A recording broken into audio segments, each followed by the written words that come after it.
This is an example of trying to control. Because like, oh, I want to look a certain way, I want to appear a certain way, and this is like, you know, that you mentioned the ego death.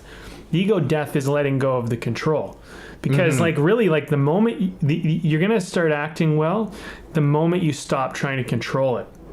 And that's a really weird fucking thing to say, because it's like, well, but if I don't control it, then like how do I know it's going to be any good? And it's like, well, that's the weird thing about it. It's what makes it good is the fact that you're out of control, consciously, mindfully choosing to be out of control. Like that's what makes you in control in a way, because you're controlling for being out of control.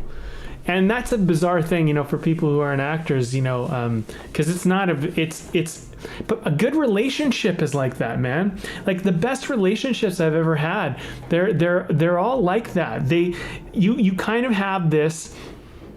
It's why it's so exciting and so passionate, because it's kind of out of control, and it's like, you know, and you're like, oh man, like, you know, and that honeymoon stage. There's a guy who wrote a book on this. Actually, I'm very interested in reading it.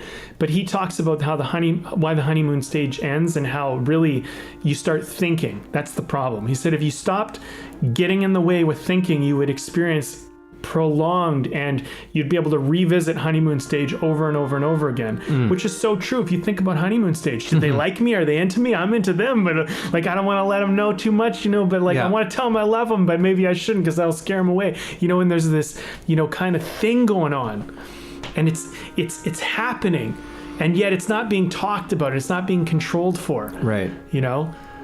So I mean to take away from what you're saying, but it's interesting because I feel like we're just trying to, so much of these conversations is we're just trying to navigate and straddle that. We're trying to like, just be like, how do you talk about the thing that you don't control?